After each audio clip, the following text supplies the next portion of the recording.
Саламатсыңдар ма, балалар? Қазақ әдебиеті пәніне хош келдіңіздер. Мен Жамбыл облысы Талас ауданы Әбділ Сағынтаев атындағы орта мектебінің қазақ тілі мен әдебиеті пәнінің мұғалімі Ибраимова Раушан Қасымқызы. Бүгінгі сабағымыздың тақырыбы Аяз би ертегісі. Сабақтың оқу мақсаты әдеби көркемдегіш құралдарды пайдаланып, шығармадағы табиғат көрінісін, оқиға орнын, кейіпкер бейнесін сипаттап жазу.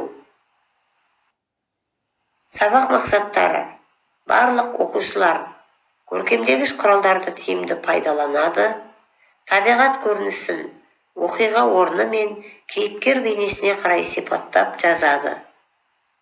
Оқушылардың басым бөлігі табиғат көрінісін және оқиға орнын көркемдегіш құралдар арқылы талдайды. Кейбір оқушылар оқиғадағы кейіпкер бейнесін әдеби көркемдегіш құралдар арқылы салыстыра сипаттайды. Бағалау критерийі: сюжетті суреттердің желісі бойынша әңгіме құрастырады. Көркемдегіш құралдарды тиімді пайдаланады, табиғат көрінісін, оқиға орны мен кейіпкер бейнесіне қарай сипаттап жазады. Сиқырлы сандық әдісі бойынша 3 топқа бөлінейік. Бірінші топ әділдік, екінші топ шыншылдық, үшінші топ даналық.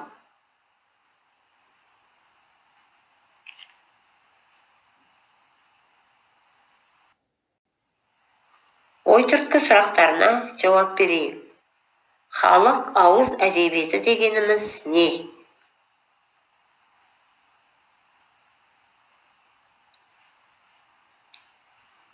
Ауыз әдебиетінің түрлерін ата.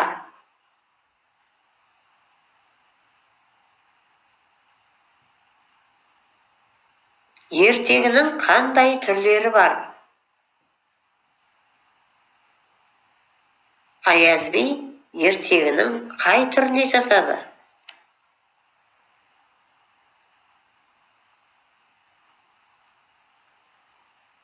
Жарайсыңдар балалар. Аяз би ертегісіндегі негізгі кейіпкер Жаман, қазақ ауыз әдебиетіндегі ел басшысының үлгілі бейнесі.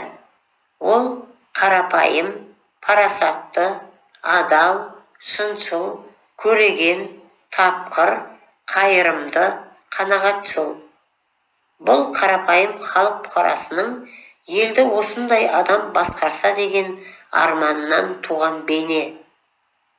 Жаман хан болғаннан кейін де жыртық тоны мен жаман тымағын хан сарайы босағасына ілдіріп қояды. Кей-кейде хандық тақтың буымен көңілім тасып асып бара жатқандай болсам, соған көзім түседі де тез тәубама келемін дейді екен.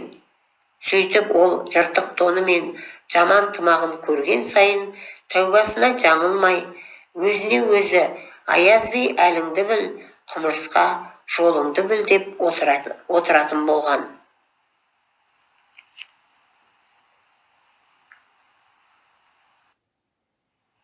Ендеше тапсырмаларды орындайық. Бірінші тапсырма: хикая картасы әдісі арқылы шығармадағы табиғат көрінісін, оқиға орнын, кейіпкер бейнесін нақты суреттеп көрсетіңіз. Дескрипторы оқиғаның мән-жайын анықтайды, кейіпкер бейнесін танытады, оқиға орнын суреттейді.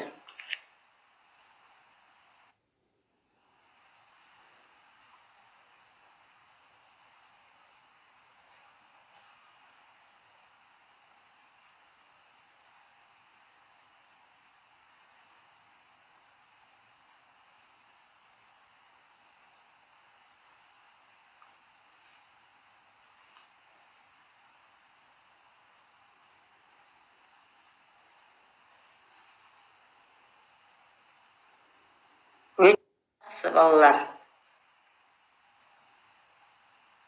Екінші тапсырма: ойлан, жұптас әдісі бойынша оқиғадан әдеби көркемдегіш құралдарды табыңыз, сипаттап талдаңыз. Әдеби көркемдегіш құралдарды табады, эпитет, теңеу, метафора түрлерін сипаттайды.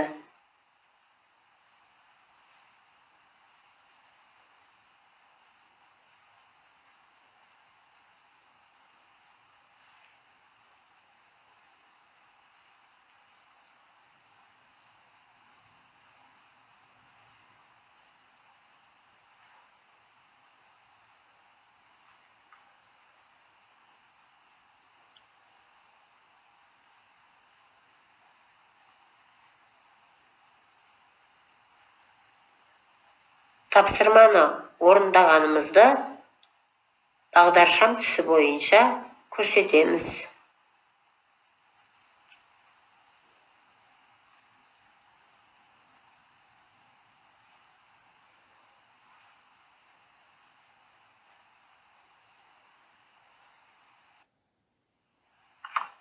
Сәйкесін тап.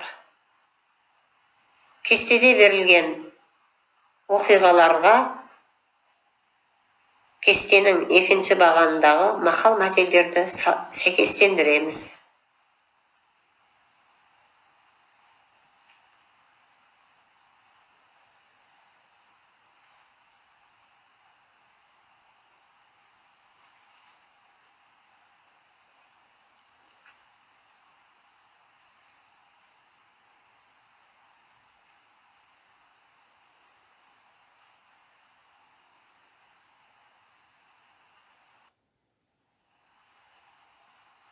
Ықтимал жауаппен салыстырамыз.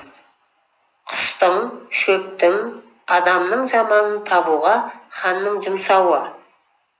Есірген хан елді ермек етер. Жаманның гауһар тасты сынауы. Адам тілі тас жарады, тас жармаса бас жарады. Қырық уәзірдің жаманмен араздастыруы. Арсыз адам жала жауып аздырады, ақылды адам жол тауып оздырады. Меңдінің жаманды таңдауы. Кедейлігіне қарама, кісілігіне қара. Жаманның сертке беріктігі. Сертке берік бол, досыңа серік бол.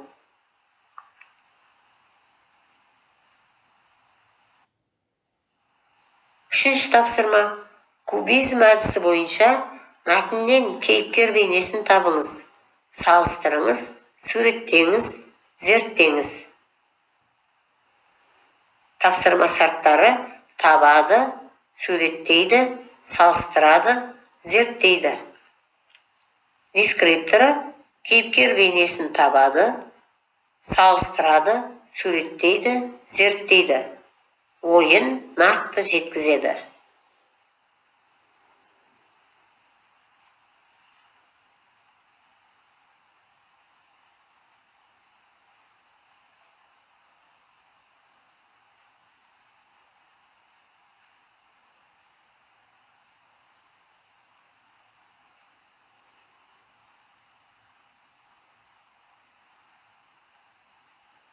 Бұл тапсырмада топтар бірін-бірі бағалайды.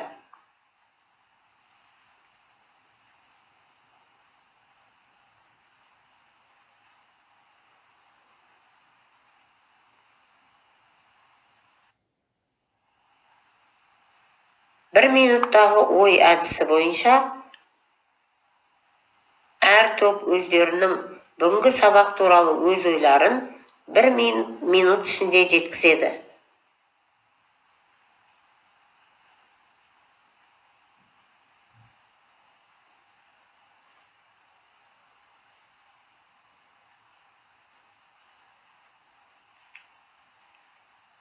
Жарайсыңдар балалар.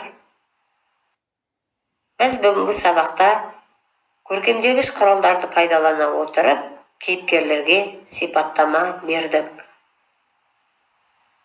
Үйге тапсырма. Аяз би ертегісі.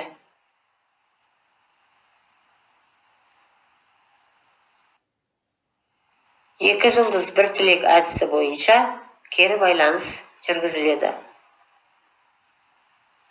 Бүгінгі сабақ түсінікті болса, сау саламат болыңыздар. Сабақ аяқталды.